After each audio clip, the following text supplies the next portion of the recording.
Ashama harka fuunee hordoftoota chaanaalii Araarsee nageenya rabbi iddoo jirtan isiniif haa ta'u isiniin jirta. Akkam jirtu nagaan abiranduu nagaadhaan isiniin jedha. Arras immoo viidiyoo ajaa'ibaa isinii qabadhee dhufeen jira. Viidiyoon isaa maal akka ta'e hanga dhumaatti ilaalaan isiniin jedha. Chaanaalii kiyyaaf warri haaraa taatan subscribe, like, share naa gochuu hin dagatinaa isiniin jedha. Arras immoo fuula keenya wal qabatee kan jedhudha viidiyoon isaa isiniin jedha. Viidiyoo fuula keenya bareechuudha. Hojiin isaa jechuudha. Maal akka ta'e hanga dhumaatti ilaalaan isiniin jedha. Warri xalaan qabdan, warri buguriin isinitti ba'u, warri fuulli keessan gugurraacha'u, warri fuulli keessan jajjabaatu sim jedhee fuulli keessan gugurraacha'u isiniin jedha. Kanaaf hanga dhumaatti ilaalaan isiniin jedha. Anis immoo isiniifan hojjedha. Akkamitti akka hojjedhu hanga dhumaatti ilaalaan isiniin jedha. Kana aannanidha jechuudha. Kun aannan yookiin immoo niidoo jechuudha. Kun immoo irshoodha. Kun immoo loomiidha jechuudha.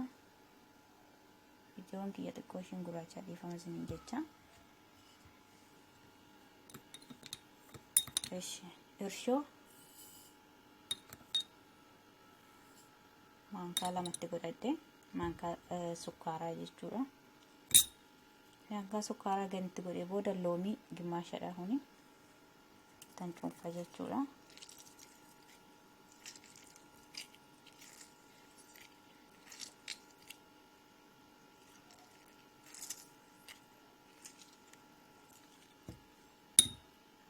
Egaan itti cuunfeetii booda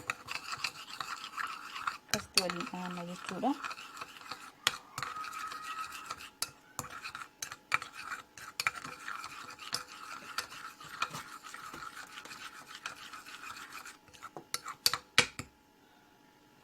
Isaan booda aannan niidoodha jechuudha kuni.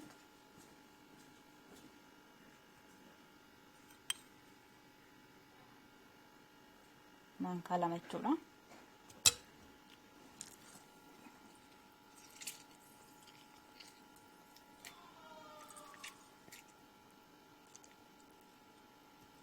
Muuziin gimmaashii yoo xiqqaates ifaman isiniin jedha. Loomiin gimmaashii yoo xiqqaates tokkicha muluu itti godhachuu hin dandeessu, rakkoo hin qabu. Isaan booda akkasitti waliin rukuttu.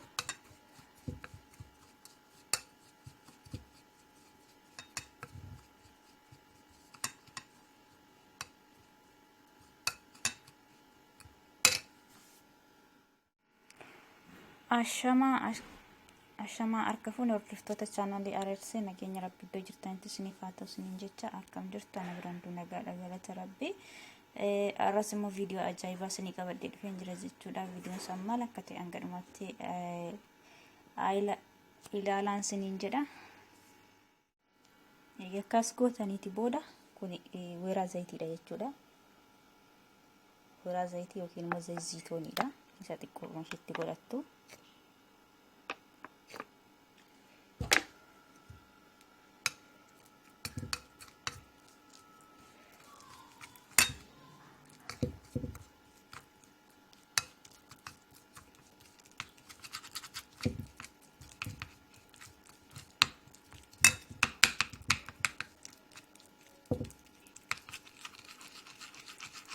Akkasitti waliin dhooftu jechuudha. Sirriitti qalaalumatti kireemii hojjetanna jechuudha. Maaliif sirriitti fuula keenya qulleessa jechuudha. Kunis anis yeroo hundattan fayyadama. Kanaaf isin immoo qabadhee dhufe jechuudha.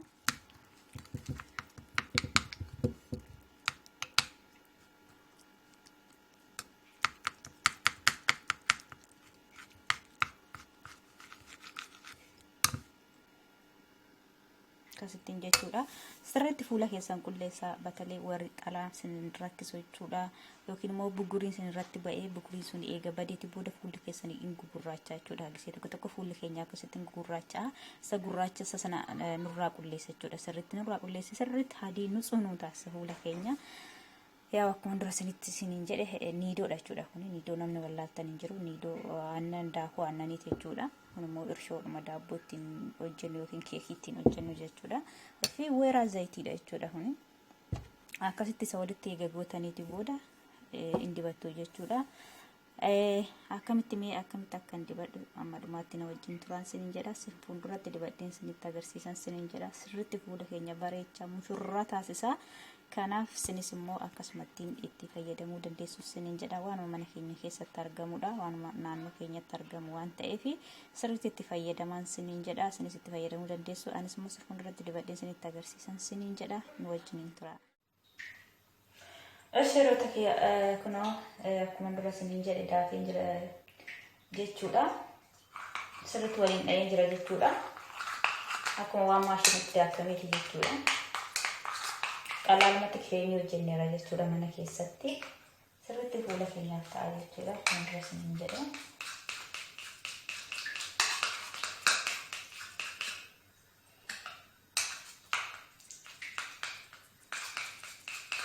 Sirriitti akkasitti waliin dha'uu qabdu jechuudha.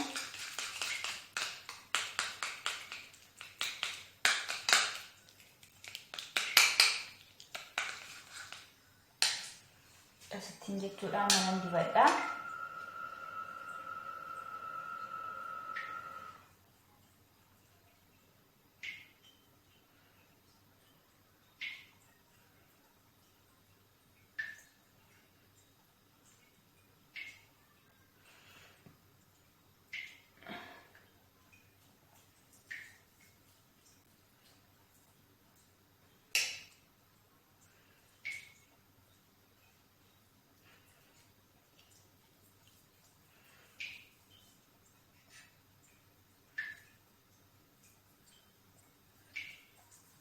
Sirriitti akkasitti ofirratti riguu qabdu jechuudha. Maaliif sirriitti fuulli keenya nu lasallasa jechuudha. Sirriitti nu godhachuudha wanti fuula keenya irra jiru hundi isaa qullaa'ee fuulli keenya nutsuu nu ta'a fuulli keenya hin lallaafaa hin bareedaa sinin jedha. Kanaaf waan nama bodda'u miti jechuudha. Weeraa zayitii aannanii fi irshoodha jechuudha waanuma nyaataaf illee ta'udha.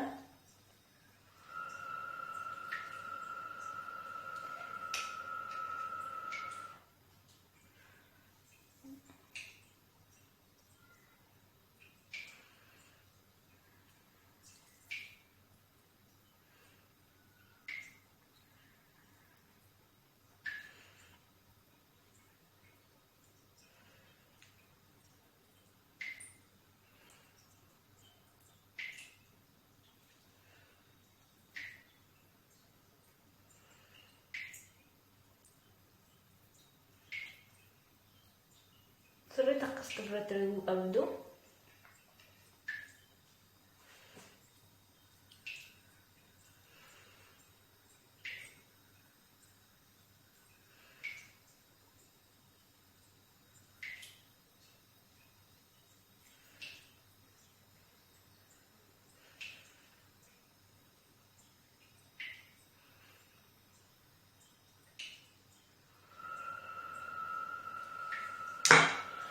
Eshi dibadhee fixeen jira jechuudhaan isinis immoo akkasumatti itti fayyadamuu dandeessu sinin jedha daqiiqaa 20 ofirra tursuu qabdu jechuudha.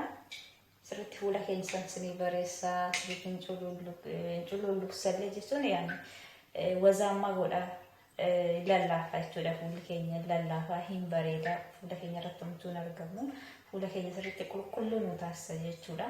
Kanaaf akkasittiin sinis immoo itti fayyadamuu dandeessu warri fuulli keessan gugurraacha'ee yookiin immoo xalaan yookiin buguriin akkasitti sin rakkisu akkasitti yoo fayyadamtan fuulli keessan qalaalumatti nusuus ni ta'a jechuudha. Kanaaf sinis itti fayyadamuu dandeessu daqiiqaa 20 booda fuulli kiyya akkam akka ta'u walitti deebinee ilaalla. Daqiiqaa 20 booda dhiqadheen deebi'aa na hordofa. Tola yeroo takee kana dhiqadheen jira fuula kiyyaa kun akkasitti bareeda jechuudha. Qalaalumatti fuula keenya bareeffanna. Kalariidhuma keenya sirriitti nu bareessa jechuudha.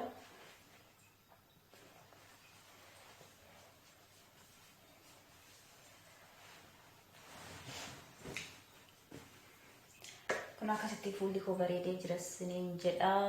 Sinis immoo akkasumatti itti fayyadamuu dandeessu sinin jedha hiriyoota kiyyaa. Channel kiyya warri haaraa taatan yaa subscribe, like, share na gochuun dagatiin yaada qabdan comment jalatti nama barreessaa. Kanaaf na bira dhaabbadhaa sinin jedha ijoollee Oromoo. Video biraatiin akka walitti deebinutti turtii gaarii.